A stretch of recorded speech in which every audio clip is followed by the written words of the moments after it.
Bienvenue à vous, à l'invité. On est toujours dans le là-bas. Chacun tire les draps de son côté et pointe du doigt l'autre, alors que la province s'effrite de plus en plus, qui travaille véritablement pour l'intérêt de la province. On en parle avec un autre monsieur de la société civile, la personne de Mardoché Nsele. Vous êtes coordonnateur de la NGC qui se traduit par la nouvelle génération pour le changement. Bienvenue à vous. Merci, mon frère. Vous êtes Lualabé, je le dis, votre structure évolue dans le Lualaba, mais j'ai compris que vous êtes un soutien de Fifi Masuka, même si vous ne voulez pas l'avouer ouvertement. On accuse le gouverneur intérimaire d'avoir voulu passer un marché contre l'avis de l'autorité de régulation de marché public. Certaines langues pensent qu'il n'est pas à la hauteur plutôt pour diriger le Lualaba. Qu'en dites-vous? Merci beaucoup. Je voudrais corriger quelque chose. Je suis coordonnateur national de la nouvelle génération pour le changement.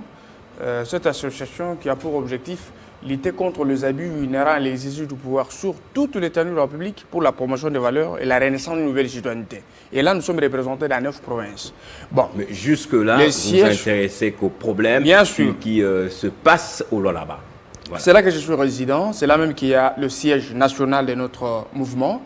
Ce qui se passe dans le Lualaba, d'abord je voudrais aller vite pour répondre à votre question. Oui. Vous savez, la passation de marché gré à gré existe bel et bien dans le loi de notre pays. On connaît des gens qui sont en prison à cause de cela. Bien sûr. Vous savez, ce qui se passe dans les réseaux sociaux, vous savez, il y a des informations qu'on peut prendre au sérieux et des informations qu'on ne peut pas prendre au sérieux. Vous savez, aujourd'hui, il y a le gouverneur qui est absent de la province. Et nous avons dénoncé sur sa mégestion dans la province du Lualaba. À tous les niveaux, nous avons essayé de démontrer combien est-ce que la province n'était pas bien gérée. Alors, notamment en démontrant quoi? En démontrant, d'abord, je recommence à voir. Moi, j'avais dénoncé sur la réduction de comptes. Madame le vice-gouverneur a parlé de l'existence de comptes fictifs et aussi la redevabilité de la province qui va au-delà de 83 millions de dollars. Donc, c'est ça. Parce que la province reçoit par mois 10 millions et des centaines de milliers de dollars. Mais aujourd'hui, on regrette pourquoi est-ce que la province peut avoir une dette de 83 millions et l'existence des comptes forfaitaires ou fictifs. Mais une province qui a des dettes ne veut pas dire que la province est mal gérée. Mais oui, même la RDC une province qui a des dettes, des bien pays sûr, mais dans on le se monde pose la ont des question, dettes. comment expliquer que la province peut avoir des dettes pendant que la province reçoit 83 millions, d'abord comme institution. Mais dans la province, il y a aussi d'autres institutions, les ETD, les entités territoriales décentralisées. En l'occurrence, nous avons les villes, communes, chefferies, ainsi de suite. Mais ces ETD aussi ont des actes générateurs de revenus. Ils reçoivent aussi des redevances minières. Par exemple, la commune reçoit par an des dizaines de millions de dollars aussi. Vous savez, il y a d'autres réalisations qui étaient inscrites, n'est-ce pas, dans le plan quinquennal de développement de la province. Les gens disent que c'est le gouverneur qui a fait. Non, non. Mais ce sont les bourgmestres de communes qui ont réalisé ça en fonction de leurs dépenses minières. Vous comprenez? Alors, si nous allons, si les gens peuvent dire que toutes les provinces peuvent s'endetter, mais oui, à la hauteur de 83 millions, c'est la province la plus endettée de la province, de la République. Parce que c'est l'unique qui reçoit des dizaines de millions de dollars. Tu vois, comme redevance. Mais la province ne vit pas seulement des redevances minières. Mais je vous informe aussi que la province principalement des redevances minières. Oui, bien. La province dépend aussi, il y a aussi d'autres taxes. Nous avons des taxes déconcentrées, les vignettes, ainsi de suite. Mais ces taxes existent, mais la canalisation, la traçabilité de ces taxes pose problème. Je vous informe sur ton plateau que la province de Lualaba, son compte de trésor est alimenté par les taxes de TFM, Tenke Fungurume Mining. Mais les autres entreprises minières, les taxes sont canalisées dans quel compte? C'est inconnu. Ça corrobore avec l'existence des comptes fictifs qui, l'IGF en quelque sorte a reconnu l'existence, mais ignore le mouvement et l'exécution de ce projet. Parce que Madame le vice-gouverneur ne connaissait même pas comment est-ce que ce compte a été mis en mouvement. Et ça, ce ne sont pas des accusations gratuites. Nous allons encore petit à petit. Le gouverneur Moïse alloue 18 millions. Elle a appris l'existence des comptes fictifs alors qu'elle est devenue intérimaire ou bien avant? Parce que si c'était bien avant, elle aurait dû en parler avec son titulaire à l'époque. Bien sûr, bien avant, elle était au courant de l'existence des comptes fictifs, mais elle n'était pas associée. Elle était dissociée de la gestion de la province. Je vous informe, si Madame le gouverneur peut dire le contraire. Elle n'avait même pas le pouvoir de participer à quelques discussions importantes de la province. J'ai reçu il n'y a pas longtemps le dernier numéro de l'invité, dont Israël Mbouyi, qui est également dans la société civile comme vous, qui a dit que Madame Fifi Masuka est restée nostalgique alors qu'elle était à l'époque commissaire chargée des finances. Elle voudrait également, maintenant vice-gouverneur, avoir droit de regard dans la gestion financière de la province, raison pour laquelle elle monte de toutes pièces certaines accusations. Non, non. Ça, ce sont des fictions. ça relève de l'imaginaire de mon jeune frère qui est passé ici. Je vous informe parce que tous les membres... Votre frère, il faut le dire. Oui, c'est mon jeune frère. Courtoisie. Ce que je vous dis, c'est que dans la société civile du Lualaba, on ne connaît pas quelqu'un qui se nomme... Dans Israël. Dans Israël, on ne le connaît pas. Moi, je connais qu'il chante dans une église. Aujourd'hui, on l'a recruté. On parle politique. Oui, on parle politique, on doit se dire la vérité parce que nous sommes des responsables. Oui. Télé 50, c'est une chaîne très sérieuse qui est suivie par de grandes autorités. Le garçon a été recruté pour... Le monsieur. Le monsieur. Je ne tolère pas cette excusez, phrase. il a été recruté juste pour faire la guerre à madame le vice-gouverneur Fifi Masuka. Moi, je ne suis pas masochiste, je ne suis pas ni mouillégiste. Moi, je fais mon travail en tant que société civile. Et je connais, il y a des autres qui circulent. Comment est-ce que lui-même a reconnu qu'il était parti toquer à la porte de Fifi Masuka, on n'a pas ouvert, on l'a recruté de l'autre côté. Qui? Vous voyez? Lui, mon frère. Dans Israël. Oui, bien sûr. Nous avons les autres, puis c'est authentique. Bon, comme ce sont des débats inutiles. Mais je vous dis, cette histoire-là, ça n'existe pas. Nous, on parle en termes de ce qui existe. On ne peut pas inventer des histoires pour satisfaire un camp ou un groupe d'individus. Je suis en train de vous donner des éléments. Je vous parle du... Mais jusqu'à présent, vous mettez sur un piédestal Madame Fifi Masuka. Non, jusqu'alors, vous savez une chose. Jusqu'alors, Fifi Masuka, elle est intérimaire. Elle exerce son intérim conformément au texte abstrait. Vous comprenez? La province du Lualaba fonctionne dans toute illégalité. Une province qui n'a ni job description, il n'a ni arrêté portant fonctionnement du gouvernement pour permettre aux membres du gouvernement de composer leur cabinet. Les agents du gouvernement, que ce soit même les conseillers dans le cabinet des ministres, fonctionnent dans l'illégalité. Ils n'ont pas de statut juridique. Ils ne peuvent jamais, je peux dire quoi, recommander ou soit réclamer ce qui leur revient de droit. Vous savez? C'est un élément parce que quand, dans l'achat des dépenses, on a déterminé le montant pour le paiement des agents du gouvernement, ainsi de suite, et que cet argent est débloqué, c'est un détournement. Ça favorise aussi le détournement des fois parce que l'argent est orienté vers un groupe d'individus non sécurisés et qui n'a pas de statut juridique pour réclamer cet argent. Dans Chine, Selim n'a pas répondu à la première. Je voudrais maintenant répondre à la question. L'autorité de régulation des marchés publics, on dit que Masuka n'est pas même à la hauteur de diriger la province. Vous savez une chose, pas dire à la hauteur. Dire qu'elle n'est pas à la hauteur, c'est trop fort, mon frère. Les gens qui disent que Fifi Masuka n'est pas à la hauteur de la province, nous avons vu un changement dans le peu de temps. Parce que vous savez, une intérimaire ou un intérimaire exerce, n'est-ce pas, ses compétences en toute restriction légale. Il y a ce qu'elle peut faire et ce qu'elle ne peut pas faire. Mais dans le cas sous examen, le gouvernement Mouyej a fait appel à la société Congo Investissement, dans le là-bas, pour autant de contrats qu'ils ont signés ensemble. Je prends l'exemple de Centre Lagos. La réhabilitation, soit le travail d'asphaltage des 10 km de route dans le centre de Lagos. Donc la mise, l'installation de la pendère solaire, c'est la société Congo Invest avec le gouvernement Mouyej. Vous voyez, les 6 km de Katebi, c'est toujours le gouvernement Mouyej avec la société Congo Invest. Alors le complément, n'est-ce pas, dans ce projet, était celui de faire encore 45 km, n'est-ce pas,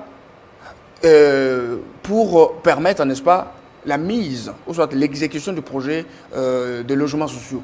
Parce que vous savez, récemment, il y a des gens qui souffrent. Il y a des groupes de gens qui souffrent, passent nuit à la belle étoile, sans abri, n'est-ce pas, déstabilisés par les sociétés minières. Vous comprenez? Alors, on a mis ce projet pour permettre à ces gens d'avoir un abri, d'avoir un logement. C'est un projet très capital qui rentre aussi dans le cadre de la conformité, n'est-ce pas, du programme d'action du gouverneur à la vision du chef de l'État. Je ne vois pas de mal en ça. Et puis, une chose... Charmiège a mis en place un vaste projet en soutien à la vision du chef de l'État, un projet qui bénéficie de la continuité de l'État par Fifi Masuka. Oui, oui. Maintenant, dans ça, Fifi Masuka n'a rien violé. Il n'y a même pas une intention, pas même l'odeur de détournement de fonds, parce que même le dit projet n'a pas suivi même $1 de financement. Vous comprenez? Alors, comment est-ce que ça a commencé? Et que la société Invest, Congo Invest, a préfinancé, c'est comme ça que Congo Invest fonctionne, préfinancer tout ce qu'il y a, tous les travaux en cours. Et ceci fait objet de dettes jusqu'à aujourd'hui. La province doit de l'argent au Congo Invest. Le nez du problème, ce n'est pas ça. Vous comprenez? Parce que ça, c'est juste une récupération politique pour salir Fifi Masuka. Revenons maintenant au nez du problème. La coopérative Koulizana, n'est-ce pas, de Yves Mouyej, le fils biologique du gouverneur de province, n'est-ce pas, a signé un contrat par les filiales, ce mec, de Congo Invest, Congo Investissement. Ils ont signé un contrat en bonne et due forme, j'espère bien. Allons-y doucement, je vous donne l'élément. Parce qu'on n'a pas vu jusque-là de l'autorité de régulation de marché public contre ce contrat. S'il vous plaît, le contrat n'est pas un contrat si les conditions contractuelles ne sont pas respectées. Vous comprenez? Parce que jusqu'alors, la coopérative a été financée à la hauteur de 6 millions de dollars. Vous comprenez? Mais jusqu'alors, la coopérative de Yves Mouyej, le fils du gouverneur, n'a jamais donné même 1 tonne de cobalt, n'est-ce pas, à cette filiale de Congo Investissement jusqu'à aujourd'hui. C'est ça le mobile, n'est-ce pas, des difficultés ou soit d'incompréhension entre Congo Investissement et le gouverneur Mouyej. Aujourd'hui, on se cache derrière la décision de l'autorité de régulation des marchés publics pour faire passer Fifi Masuka de mauvaises intentions, de pouvoir détourner l'argent de l'État. Non, non. Mais si réellement l'autorité de régulation, parce qu'aujourd'hui... On met sur la place publique ce courrier, on voit les avis de l'autorité de régulation du marché public, ça voudrait dire que tout va bien en province. Vous savez une chose, tout va bien en province, je vais vous dire que tout va bien en province. Mais si la décision de l'autorité de régulation de régulation du marché public était vraiment fondée et puis qui incarne, n'est-ce pas, l'idée de conformer la démarche du gouvernement provincial à la vision soit des taxes avancées régissant le marché public, ça devrait se manifester. Parce que ici, moi, je comprends qu'il y a un acharnement. Parce que si il y a 2 options, l'autorité de régulation du marché public a la compétence, n'est-ce pas, de juger l'opportunité du marché ou du projet. On peut l'adopter, tout comme on peut l'annuler moyennant une raison. Vous comprenez? Ou soit, il y a vice de procédure, c'est que dans la passation de marché gré à gré, et qu'il y a absence de l'avis de non-objection, aujourd'hui, on peut permettre à l'autorité de commencer la procédure pour que le projet soit adopté. Vous comprenez? Moi, je ne trouve pas de mal. Il n'y a pas l'odeur de détournement, c'est une question d'administration, c'est une question de procédure. Parce que c'est le gouverneur qui a laissé le projet sur la table. Et madame le vice-gouverneur vient enrichir le projet pour l'activer afin de donner aux Congolais ce que le Congolais a besoin, en particulier le Labé. L'autorité de régulation annule le marché pendant que le marché représente, le projet représente beaucoup pour le peuple. Parce qu'aujourd'hui, les gens se plaignent. La décision va dans le sens d'incommoder, n'est-ce pas, ou soit de préjudicier la mise en exécution du projet chef de l'État à travers le programme d'action provincial. Parce que c'est ça que moi je fais comme une analyse. Où il y a quelqu'un derrière l'autorité de régulation des marchés publics pour dire, voilà, faites ça. Comme c'est Fifi Masuka qui a hérité la situation et qu'elle veut mettre le plus beau projet en exécution pour que les gens disent non, ce n'est pas moi qui ai fait, c'est Masuka. C'est ça là où ça sombre. Mais alors, je vais vous dire que si c'est une question d'intention de détournement, je vais dire non. Le plus beau projet, c'est celui qu'a amorcé Mouyej ou le complément de contrat que vient de signer, que vous voulez signer Masuka. Non, ce n'est pas, écoute, les compléments du projet étaient sous-estimés, n'est-ce pas? Parce que Mouyej a laissé, excusez-moi si, quand je l'appelle Mouyej, les gens disent appeler Mouyej, c'est manque de respect. Parce que ce sont non. Il n'y a pas de problème. Alors, Mouyej met de côté le complément du projet. Vous voyez, avant qu'il tombe malade, avant qu'il participe à la dernière conférence sur le gouverneur. Mais ces projets étaient mis de côté dans les oubliettes. C'est lorsque Fifi Masuka rentre et il a fouillé, il a compris que c'était très intéressant pendant que les gens passent nu à la belle étoile, n'est-ce pas? Et que ceci était très important pour répondre aux besoins de l'air. Parce que, vous voyez, il faut aller avec des actions à impact visible, taillées et adaptées aux réalités du moment. Et surtout, la prise en compte des déshydratants de la population. Vous voyez, c'était très important. Le projet que Masuka avait aligné était très important. Je me pose beaucoup de questions. Je dis, est-ce que c'est une question de vice de procédure qu'un grand projet comme celui-ci doit être mis de côté par la lettre portant l'annulation du marché? Je ne trouve pas le projet parce qu'il n'y a pas de tournement, il n'y a pas décaissement des fonds. Mais c'est juste une question de juger l'opportunité du projet par rapport aux enjeux de l'heure, par rapport à ce que le chef de l'État veut, n'est-ce pas? Que sa population se retrouve, que les gens soient, n'est-ce pas, à l'abri, que ces gens trouvent là où dormir.